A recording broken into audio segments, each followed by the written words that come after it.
ready. Hold tight. Hold on to your hats, boys. Libos. Hello, good evening, and welcome to another episode of the Wednesday Week. Just what the flipping Nora are your lot doing? I'm still in there. I'm still right behind him. It was just a very well thought out tactical plan by Danny. I want to go! I can literally feel the steam coming out your ears. So it's like a fun little post-game snack. The Wednesday Week.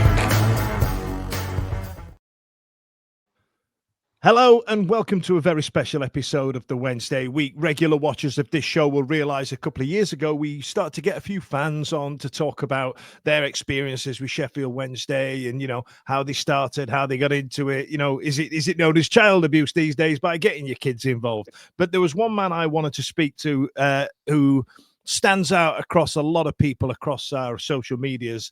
And he's the star of Praise or Grumble, star of football heaven. Ladies and gents, please welcome to the show. It's Mark Moorhouse. It's Mark the Pitsmoor Owl. Mark, are you all right, pal?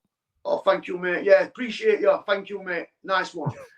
Listen, I as I've just said to you off air, there's a bloke in there that behind the tweets and behind the social media posts that I want to get to know. Somebody who there's a family man in there. There's a bloke who loves his football club, and I wanted to give you a bit of a platform just to sort of sit and talk about yourself and tell me about some of your experiences and stuff like that. So I tell you what, let's get straight into it, Mark. Like, why Sheffield Wednesday? Well, tell me about the early years.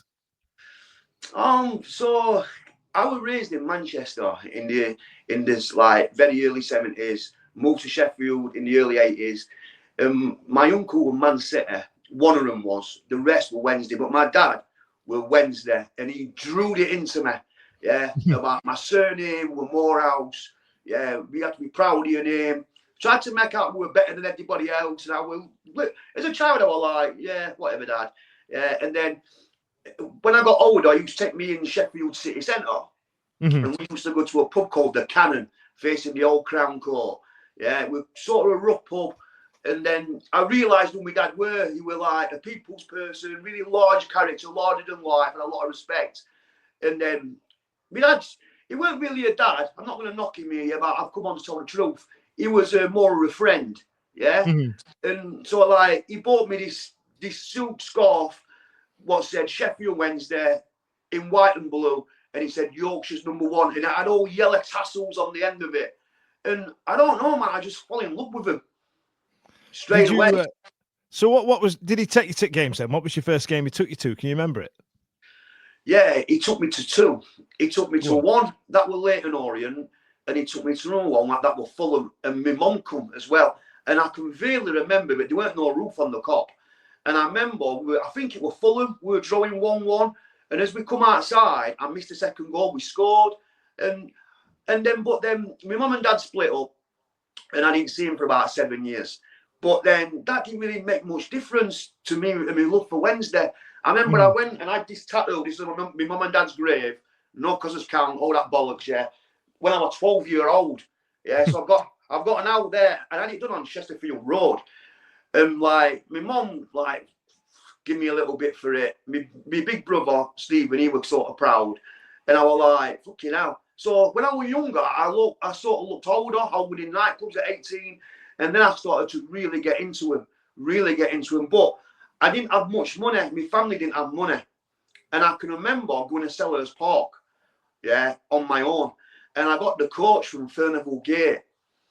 And he come round. So I've got no ticket. I sneaked on the coach, And I'm sat at the back of the coach. I just come round and gone, tickets, please. I've just said, oh, shit, I've lost it. Do you know what I mean? And then, like, that was about 12 years old. And I got in, went on the Palace End. I can always remember there was Sainsbury's on their cop. It was Croydon, And like, then my love affair really did start to go Wednesday. Really, I don't know, I become really obsessed. And I felt like at a time that if I didn't go, like I'd let them down. Yeah. You know, when you're young, you have a different mindset to when you get older, don't you? Do you know what I mean? Yeah. I used to have a pair of underpants that I used to have to wear when we went to Hillsborough. It was back in the Premier League years. It was that year we finished 7th, and I was like, I need to wear these pants every week, because if I'm not there, wearing these pants, then we're not going to finish top half, Grandad. You know what I mean? Wow. Yeah. Listen, Have you got any superstitions like that? Have you know what I mean? Do you get ready in a certain way, or? when I was younger, I used to wear like certain tops, certain clothes. Yeah, I think we've all had them. I can remember again. What always stands out for me were I've got two from my younger years. We first saw. I always went on the cop. Yeah, always went on the cop. And so my memory of the cop was standing cop. It wasn't like it is now. It was a standing cop.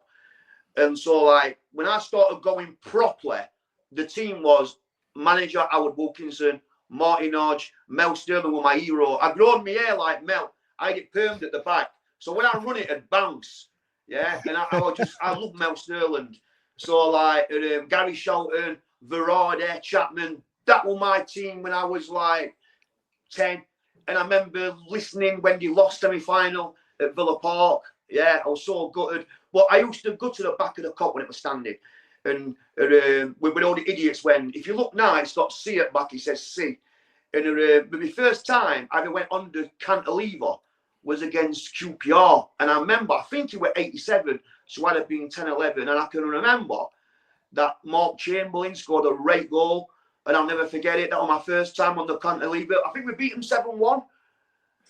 I tell you what, when I put this out, we're pre-recording this now. So what I'll do, I'll put this out and I'll see if I can find that goal and stick it in for you. But I feel like some of the goals from back then are, either have been filmed on a potato or haven't been filmed at all. You know what I mean? So I'm not making any promises, but I'll see what I can find. It's done. It's on there, bro. I've already looked it up before. It's on there. He's on there. Good to know. So I tell you what, then let's get so we've gone through the 80s. We're in early 90s now. You're a couple of years older than me, so you were old enough to go on the away days and go and have the tear ups and get on the pints and all the rest of it. You know what I mean? I bet you've got some stories from back in the day, haven't you? Yeah. I've got a few. I can remember one of my best away games probably were Tottenham. I think it was, might be wrong, I think it was 98, 99. It was the first away game of the season. So I met Wiener, he's passed now, Alan Ween. Yeah. My dad used to go with him as well. So we met at the train station. My dad's been up all night welding, he's done nights. I used to live at the back of the train station on Claywood Drive. The high-rise would have been knocked down. So I just fell out of bed and I went to the train station. So this is like 99. First match of the season away, Tottenham. That day I was just on fire playing pool, beating everybody. And I was on Seven Sisters Road. Yeah. And then next thing, my dad was away from us. Yeah, we were about 4 games on trot. As soon as my dad come over and started watching me, got beat. You know what I mean? You didn't have your lucky pants on, Mark, did you? Yeah. So he was like the pressure. And then next thing, went to the game. And I was lucky to get in because the steward said, man, smarten yourself up. Yeah, you're a little bit wobbly, you're a little bit drunk. You know what I mean? I can remember him saying that to me. And so I got in. And it was amazing. We hammered them 3-0, I think it were. Yeah, so that one what sticks out. And another one what sticks out to me as well is I went to West Bromwich Albion. We're losing 1-0, and I remember we made a substitution. I can't remember who it was. It might have been, I can't remember. But anyway, we turned it around with 2 minutes to go, and we beat them 2-1. And I remember looking at the away end, and they were all going, Atkinson's ball me on me, and I thought, brilliant. I thought, what a club. But you know one thing, Dan, what's always got me about Wednesday? Wednesday's all about the fans. They've got special fans. They really are a special club. And it's the fans. Because be honest, yeah. What other club do you know? What has been really good in the early 90s? Yeah, we talk about the 3 Cup finals, Europe, all that, yeah, but it's done absolutely nothing. I mean, I've got a daughter, Bethany, yeah, who was born in 2000, yeah. That's a long time ago now, yeah. So like, you know what I mean? They've done nothing for 25 years. They've got a chairman who, let's be honest, now no one likes. He's very expensive, yeah. And last season, we were bottom of the league all season. But about the last 2 or 3 games, and we still managed to average about 27,000. We had the second best away. That to me is quality, and it is. And I echo what Simon Jordan said. It is a club waiting to just succeed. Do you know what I mean? And so I've got some really, really good memories. Another one, what stands out as well, One. with the FA Cup final replay. I'll never forget it. We were Thursday night and we played Arsenal in the replay. So Yeah, because today is the anniversary of the first leg, isn't it, that we're recording this on? So it was like, it was something like, what was it? How many years ago? 32 years ago. Christ almighty. So, yeah, so you're going down for the replay, yeah? I've got a mad thing, me. Anyone what knows me in properly, yeah, I've got a really good memory. My memory's a little bit, I scare me sense sometimes, Dan. Yeah, you know, when memories are dates, seriously. Yeah. So I remember it was 93. And I went to, so we've been to the semi-final against United, yeah, which we won. Then we went to the final against Arsenal, which we lost 1-0. Could have gone either way, and then final was a draw. So now on the Saturday, so now it's like we've been to Wembley 4 times in about 6 weeks. So I said to my dad, so I used to be at matches with my dad, and I said, Dad, do you want to go? And you were like, oh, I've been working nights, I've just been, you weren't up for it. So I thought, you know what, I'll go on my own, yeah. So I've gone down to London, and I've met these. Sorry, Mark. How old are you right now? I'm 17. Right, go on. 1993. So I'm 48 now. I'm 49 in August, yeah? So 1993, I've gone down London St Pancras, yeah? I've hit London, and you know something, I love London. Especially as a child, I always wanted to live there because of the city, the energy. Do you know what I mean? So I got there, and I'm talking to these Tottenham fans, and you've got to do business for us tonight and all that. And I remember I was drinking in a pub because, you know, Wembley used to be a really crap area. They were not there. You go there now, it's totally transformed, hasn't it? But back in 93, there was nothing there, Dan, yeah? So I'm in this pub, and then next thing, I've got a bit drunk, we're all dancing, we're all singing, and I'm looking at the Arsenal fans, they were just so morbid and so boring, and I thought, you've just done it in the League Cup final, you know what I mean? The game what could have gone either way, and like, we're dancing outside Wembley, and I can remember there were a massive, giant Sonic the Hedgehog, because it was a Sonic computer, weren't it? Remember 93? Yeah. Yeah, we were giant Sonic the Hedgehog at Wembley Stadium. And so we get in the ground, and I think Ian Wright scored, and then Waddle scored. And as Waddle scores, he runs over. Well, I'm actually at the front on the fence, giving it that one. Do you know what I mean? And then when he comes over, and like, I'll never forget it, about 5 minutes before Arsenal scored, Mark Bright had a great chance to win the cup for us, yeah? He did. And he sort of dragged it wide and hit the post. So about 2 years ago, I sent it him on X, Twitter, and I said, man, you should have won us the cup. And he replied back and said, tell me about it. So that's how fine the margins are. So he's dragged it wide and he's hit the post. So now I'm looking at the time thinking, my train's going to be going soon. You know what I mean? Arsenal gets the corner. I think we're about 30 seconds from a penalty shootout. And this horrible man called Andy Linnigan decides to break us off. And I'll never forget it. He heads it. And for me, Chris Woods with England #1. But for me, he let us down in them finals, yeah? For me, he should have just flipped it over the bar. But for whatever reason, he tried to catch it. It was too powerful for him, yeah? So he like off at it. He went in there. And one of his players tried to kick it off now and it hit the roof. I was devastated, mate. Devastated. So did you get your train? Say again? Did you get your train? No. No. So I stays behind, watched them lift the cup, and then I thought, I've got to go to London, some Pancras. So I'm seeing all the Arsenal fans, we won the cup, Ian, right, all that carry on. And then next thing, I've got to the train station, I missed my train, I thought, oh, no way. Don't forget, there's no mobile phones, there's no social media. If you've got a landline now, you've got money. Do you know what I'm saying? Yeah. And my mum weren't very strict with me, but she wanted to know where I was. Do you know what I mean? So I managed to find a phone box. I phoned her up. She gave me a lecture on phone. You know what I mean? You're going to come to us at Mark, one of these days, you. She says to me on phone. And I said, listen, I'll see you tomorrow. Anyway, goes back to the train station. This guy, they do about 30 years, damn what, I missed the train, about 30 years. Anyway, listen, if you come back in about an hour, when this gaffer's gone home, you can sleep on one of the trains. So I went back. So that's what we did. That's what we did, mate. We slept on one of the trains. Do you know what? I thought I'd heard all the stories. I thought I'd heard them all. I didn't know that you all slept on a train down there. There's about 30 blokes just farting and pissing on a train. About 30 years. Yeah. And I'm not going to lie to you. The next day, it's come round. Tickets, please. I've gone like that. And he says, mate, you should pay again. These have expired. I says, mate, I ain't got no money, do your best. And he said, I watched you last night. He says, you've suffered enough, basically. Do you know what I mean? Because I had my little Wednesday scarf on. And that were it, man. That were it. Yeah. So I feel like stories like that you don't really get anymore. There was a lot more sense of community back all those years ago, weren't there? There was a lot more people that were like, "Go on, son, you're all right." Whereas that people type spoke. of People spoke to each other. Now people don't speak, Dan. No, they don't. People don't speak anymore. You know, when I have people like, listen, I know a lot of people, me, but a lot of them are just, they're not friends. What's that word I'm looking for? Acquaintances, yeah.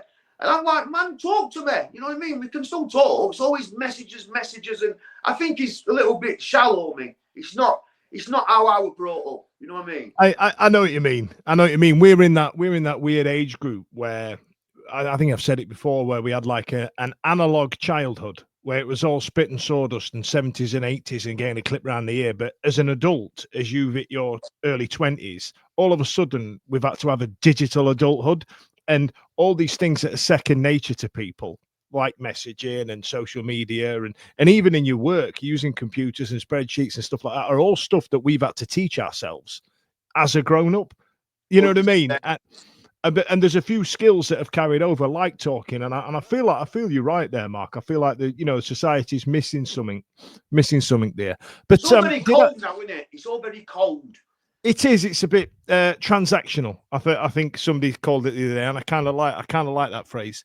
But listen, let's move on. Did I see a picture of you running on the pitch online the other day? Did you get tearing on the pitch around the early 2000s? Yes. Tell me about that. 1991. Right. Against Chelsea in the That's right. semi-final. Yep. So, like the word Wembley when you're a kid, it's like it's a dream, innit? You know what I mean? And mate, I was sick of watching Arsenal, Liverpool, Man United going to Wembley. I'm thinking, man, why can't it happen to my club? You know what I mean? And then one day, I'll never forget it, I was living at Gigglers on Old Rem Road, near Orson Grun Pub, if anyone knows. It's bang facing the tip side. And I'm just, in life, things always happen when you least expect them. Yeah? Mm-hmm. So this one day, I've just glanced at telly, and I'm seeing Ron Atkinson with an umbrella on his pitch as manager. And I knew in that second that he was going to turn us around. I just knew it because he was the Man United manager. Yeah. And then he went to Atletico Madrid. So he basically, it was class and quality. And then basically, I remember going to Coventry and we beat them 1-0. Pearson scored. We actually went on their end. And some naughty lads I went with. I used to knock around with older people when I was younger. So when I was nearly 15, I was hanging with 18-year-olds. And we used to go on their end. You scored us ends, the OCS. So we went on to Coventry's end. We went on the Coventry's end. And then we beat them 1-0. And then I remember he sat on and said, go and get your boys. And didn't really not really happen. Didn't really get any of the boys. And then please, I thought we were going to move us and bring us back round the pitch, back into the away end, because that's what they used to do back then. Yeah, but they didn't. You just sit around us and let us watch the game. Now, if you did that now, you'd be arrested, you'd be banned, and that's how things have changed now. So, we watched the game. So then I went to Chelsea in the first leg. So I'm dreaming of Wembley, and we beat them 2-0. So then I've gone to the home game, and we've hammered them 4-1. Hammered them. Chelsea, yeah. And then I think there were about 34,000 there. At the end, I've run on the pitch and I've just darted straight for Paul Williams. I've got a white Cabrini jacket on. Remember the Cabrini jackets now? Yeah. I ran straight up to Paul Williams and I've just kissed him. And then I'll leave him and I run up to the Chelsea fans. So the Leppings Lane lower now is shut because we know what happened in '89. Yeah, so I'm giving it big into Chelsea fans. You know what I mean? I'm only 14, 15, but I looked older. If they'd have got me, they'd have killed me. Yeah. So celebrated and then went to Wembley and my dream happened. If we'd have won or lost from watching all the big teams play the FA Cup final or the League Cup final, yeah, I wanted to see my team do it. And when we went, yeah, that was my dream done. But luckily for us, John Sheridan did the ting off the post, back at net, and mate, rest is history. And then luckily enough, 2 years later, we went and got to 2 finals in the same season. And believe me, you and I, yeah, that will never, ever happen again. I know it won't. I know some people can say that I can never say never, but where's football's run now? Because let's be honest, if you're a billionaire, you could buy Skegness and they'd be champions of Europe, yeah? But no Sheffield team will get to 2 cup finals in the same season ever again, period, in my opinion. I tell you what, Mark, if a billionaire does buy Skegness, my name will be in the history books, worst disciplined player 2002 to 2005. So you know what I mean? If they're dishing out records, you know, if Skegness Town do get up there, my photos on the do not serve lift behind the bar, you know. So like, listen, you know, since those days where you're knocking about with the wrong uns and stuff like that, and this is the person I wanted to speak to. You've had your young lad, you know what I mean? You've had a young one. Do you take him to the football now and ruin his life with misery? I take him to football, yeah, but like he don't. I'm gonna be honest with you, yeah. Do you know my son? He's not like into it like I was, yeah. Right. I like football and boxing, yeah. Big into both, yeah. He likes it, but you know the age group today, yeah. It's all about winners. Yeah. You know what I'm saying? Stats. So last week we went to Manchester, and I was talking to him, and I says, "Do you want to go to?" I was talking about the season, and he said something to me, and I put it out on a post, and it hurt me, yeah, but I got it. He says, "Dad, I don't really want to go out Chanceries here anymore." Yeah. And I got it, and then I come back home, and I thought I put a tweet out, yeah, and I'm going a little bit deep now, yeah. I put a tweet out, and I thought, and then I says to him, I says, for years and years and years, I've been telling people to go to Sheffield Wednesday, to go to Hillsborough. Mm-hmm. I says, but now I'm telling people not to go. And it hurt me saying that. I didn't think I'd ever see the day, Dan, that I'd said that. And that's because for years and years, I stuck up for this guy on Radio Sheffield, yeah. I stuck up for him. I said, listen, he spent the money, he's had a go, and I respect him for that. And I do, yeah. But when you don't have no plan B, yeah, and you've put all your eggs back in first 2 years, let's be honest now, yeah. So in January, we were about 3 points off at playoffs. Mm-hmm. If he's not going to back Danny, then he's not going to back him all, is he?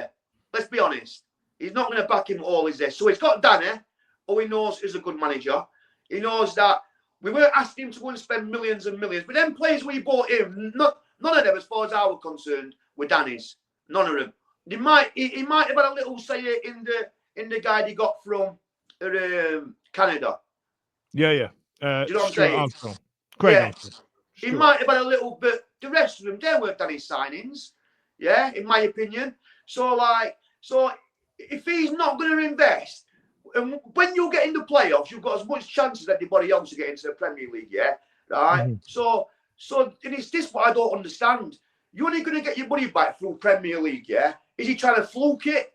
You can't fluke it because it's the most. It's the most. What's the one I'm looking for? Do you know, like hardest league maybe in Europe to get out of? Yeah. And so then running 3 points off the playoffs, he's not invested in Danny. He's not backed him. He's come up with a narrative saying, right, we've had a fallout, but guess what? He's my employee, so he's got to phone me. Now, if that were me, I'd be holding a minute. He says, my football club, yeah? With 3 points off. Let's get a plan. Let's see what we can do here. He didn't do any of that because that suited his narrative because he didn't want to spend. So what I'm trying to say is, yeah, this summer, right, yeah, if he's not going to invest when he's only 3 points off and he's got Danny, he's not going to invest when he hasn't got Danny and when we've got 46 games to go, is there? No, do you know what, Mark? That's a really solid point. If you're not going to do it when we're close, you're not going to do it when we're nowhere near before a ball's been kicked, right? I get it. That makes sense. So I assume you've kind of flip-flopped on the chairman now. You've gone, look, he's had his chance. You know, I've stuck up for him. I'm kind of done with it now. Yes, yeah. I think, sometimes in life, we've got to give people a chance. And I give him a lot of chances. Yeah, I think he's been unlucky at times with a Steve Bruce one. Yep. I think he were unlucky. I think any other team other than Hull, we maybe beat in the final. But you know, the season after we beat Hull, I think he let me know that he didn't know anything about football. Because when we lost to Hull, the following season, for me, we needed a striker, a couple of wingers, and maybe a centre back. He went out and bought about 6 strikers. Yeah, I think we ruined Sam Winnall's career, didn't we? We kind of absolutely threw that to the bloody Lions, then, didn't we? Like, good Lord. But listen, as I'm coming to the last 5 minutes, I want to talk to you about you. I want to talk to you about your relationship with social media, because, like I was saying to you off air, and like I said to you when I asked you to do this, you took it. I mocked a picture up of you on Straight Outta Compton, and you took it in the good humor that I meant it. You know what I mean? And I kind of went, there's a bloke in there that I kind of want to know, and I want to know how you deal with the some of the negative posts and some of the responses you get back, especially from Sheffield United fans, because there is an element of you dish it out and they give it you back a little bit. Do you feel like they're not coming at it as at a banter level sometimes, because some of it's quite difficult to read, and you seem to take it on the chin so well? I'm gonna go a little bit deeper here again, yeah. So me, What? yeah, in 2002 I made a big mistake, yeah, and I went away for 5 years. I don't know if you know that or you don't. I saw you mention it. When I was in there, I had to deal with the scum of society, really, yeah. And I thought, if these people in here can't, like, how can I put it, like, throw me under the bus or blag me, so to speak, yeah, right? And because in there, there's a lot of not nice people, yeah, and you can't get away from them, Dan. Do you know what I mean? You're there with them 24/7, yeah.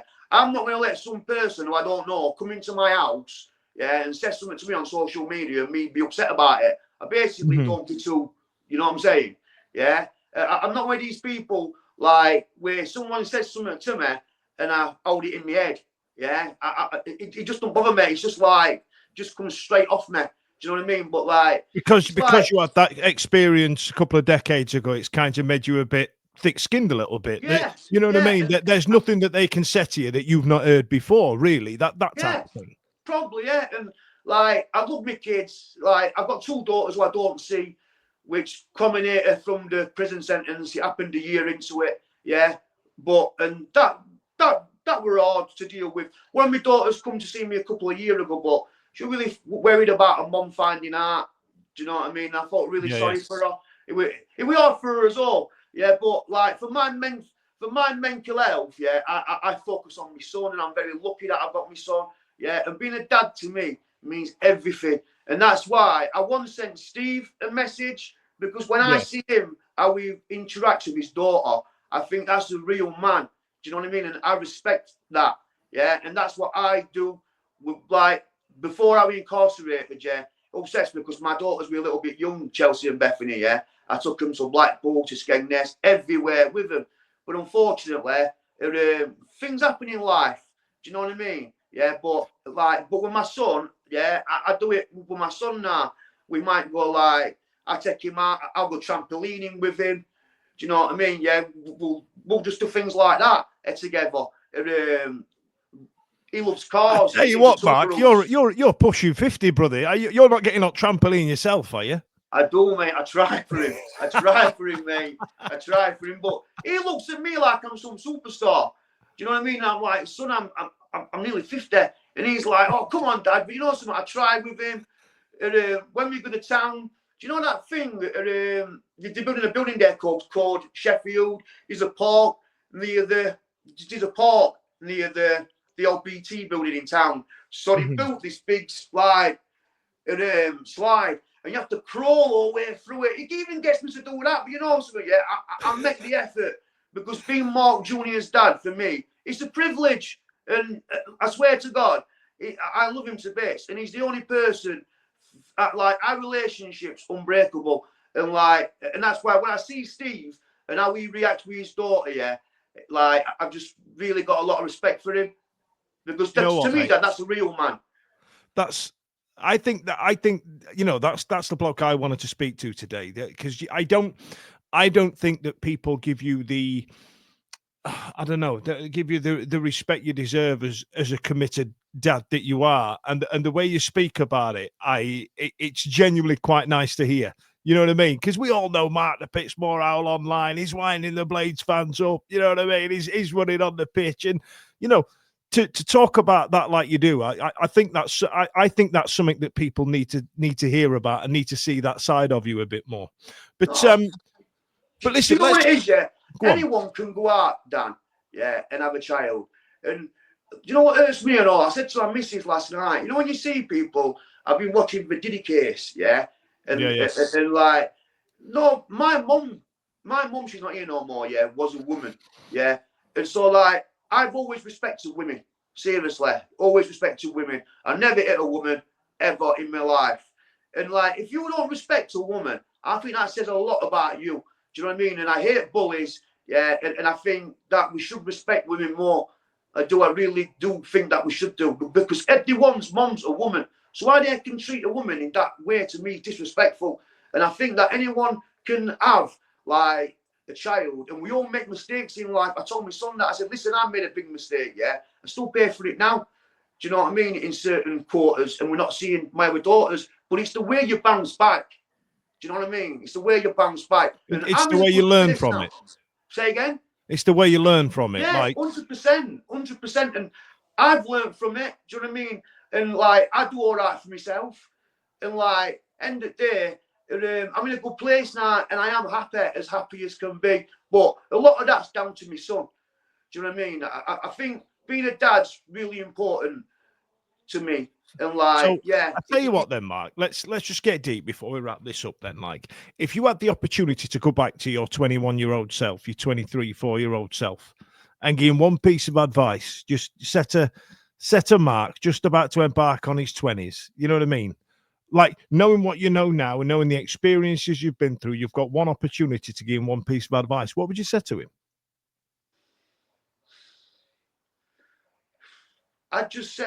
I basically said, don't get involved with crime, because you might get looked at like when I come out, people were buying me drinks and this and that, yeah. But I was a mug because I lost 5 years. Do you know what I mean?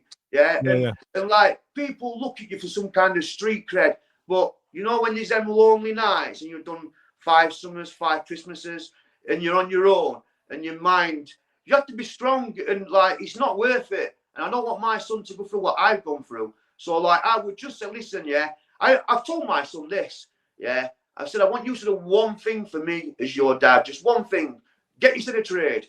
I said, because if you get a trade, yeah, you won't have to work like 9 to 5 in some dead-on job on, you know, minimum wage. You'll get a trade, Mark. Yeah, you'll always be able to sit back on that trade.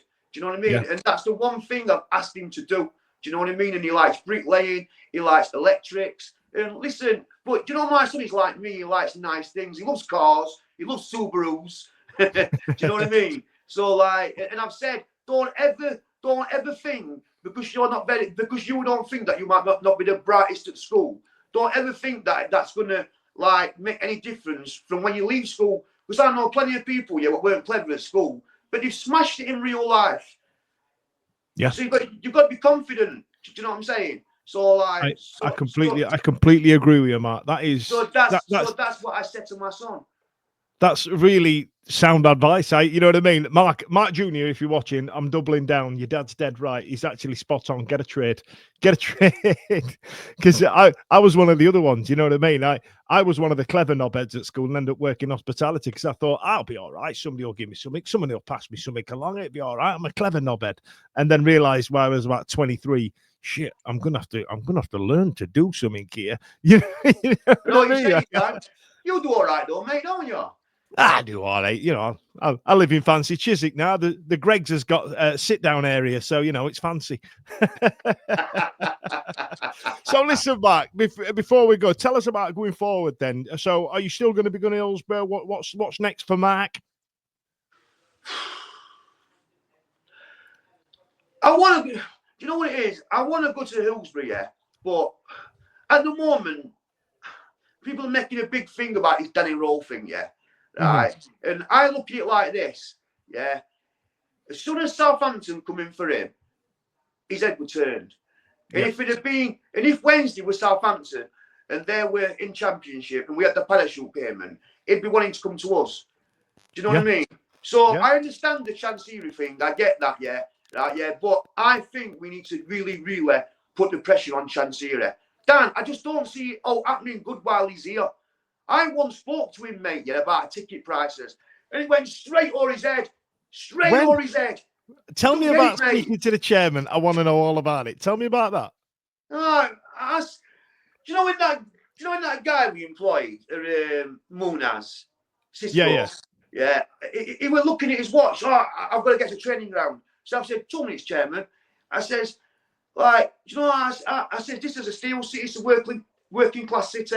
I says, even if you put the prices down, £2, it'd make a big difference to people. Went straight over his head. Oh, my overheads, I had to pay this out, Just did not get it whatsoever.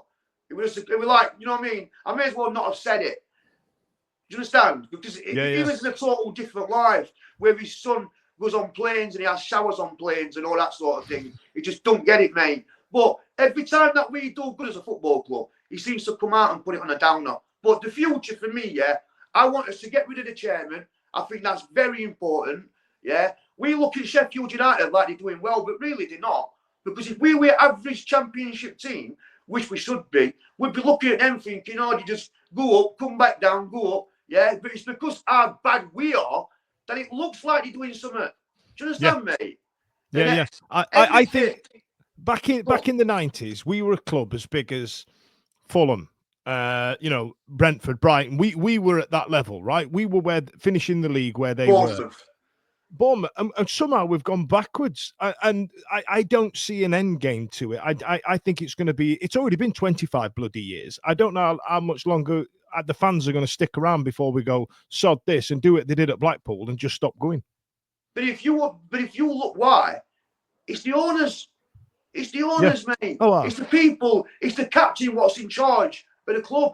It's like Danny's the manager, but he can only go what the chairman tells him to do. We need an owner, what's not only got money, but what's got football nous. If we had had Milan Mandevic's brains, and Chancery's money when he first come in, we'd have done it, in my opinion.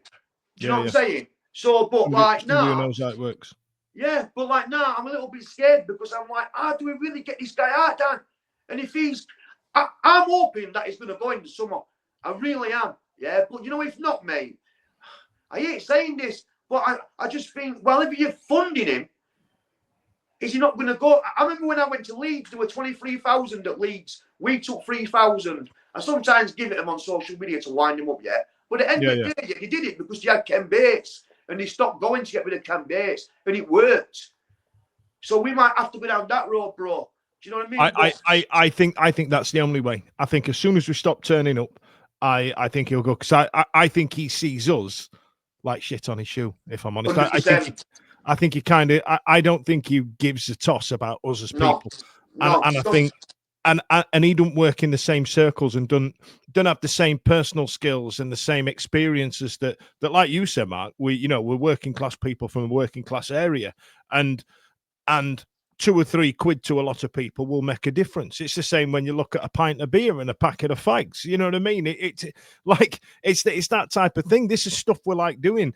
And I think that what we're getting is levied. We're getting tax levied on our relationship with going to the football. And it's not just about the pitch. It's not just about the players. It's about the people you go with and the places you go beforehand and the routines you get to and the people you see and things like that. And I feel like he's taxing that experience and I don't like it. And if all of a sudden he was taxing that experience and we're playing away at Man City twice a year and having a couple of London away days down at Chelsea, you go, all right, that's kind of football. I'd be able to shrug it off somewhat. But I feel like we're getting charged for wanting to spend some time with our pals, and I don't like that. I don't like it. 100%. My mate was a Sheffield United fan. He said to me, he says, he's spending money, but he's making you pay for it. He says, I won't pay them prices. You know what I mean? Them prices were really, really expensive. Dan, can I just clear something on here, please? Because I get a lot of people will always ask me why I don't go on Radio Sheffield anymore. So do you mind if I just say it on here? Of course you can, pal. Of course you can. Right, so I was ringing Radio Sheffield up for about 15 years, yeah? And a guy used to answer the phone, really nice guy. And he used to basically put me through 9 times out of 10 that I'd phone up.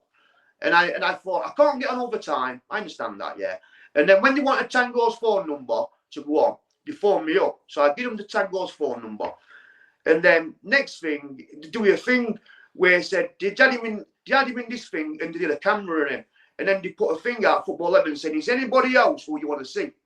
So then he said, oh, Mark Pitsmoor out. So I said, no problem, I've won it. Next thing, oh, they're too busy, blah, blah, blah, blah. So then I find out that they've got a new producer on the on the thing. So every time I phone up, yeah, it's basically not like letting me on. So then my mate says, Stuart, we're good at Town Hall. So I've gone to Town Hall, yeah. He says, pull him. Only a little kid. So I pulled him. And I says, why aren't you letting me on anymore? And he says, oh, you made a joke about Jamaican cigarettes. So I says, so what? I says, so what? I says, how sad we've got that. I says, so in 15 years of phoning up, yeah, I made one joke, yeah. Oh, it don't matter. You sound next season. And I says to him, mate, he's only saying that because I'm banging in front of him. Yeah. Straight away. And then I phoned up and he's basically not having me on. So I just thought, I sent a message saying, man, you're a coward. You couldn't say it in front of my face. I ain't going to phone up, yeah, for him to not let me on when I've been on the show for 15 years. So for me, the people like should have basically explained the loyalty and they didn't. So end of the day, mate, I'm not going to ring up while he's on. So I just wanted to kill that because a lot of fans always ask me, why don't I phone up? And that's basically why. Fair enough. So it's a premium rate phone number and all, mate. Sodom. You'll be all right. You'll be all right. Listen, Mark, I've got to meet somebody tonight that I really enjoyed speaking to. It's been an absolute pleasure. Thank you so much for joining me this afternoon, mate. I look forward to one day, Lord Pine, when the new season starts, we'll meet up at Hillsborough and have a drink, mate. All right, Dan? Let's do it. It's been a pleasure. Stick on the line for me, pal. See you in a bit. Thanks a lot, Mark. Every week, live from 8 p.m. It's the Wednesday Week. Bringing you football analysis. He came in. I think he scored a goal. Bringing you banter. Yeah. Bringing you responsible life hacks. Met you wonderful souls at 10 a.m. for some shots. The Wednesday Week. 1, 2, 3, 4 live. Available on all social medias. Obviously, this goes out on YouTube and as well as all the other social media out there for podcasts, etc. The Wednesday Week 24-25 season. Join us. Put on your podcast.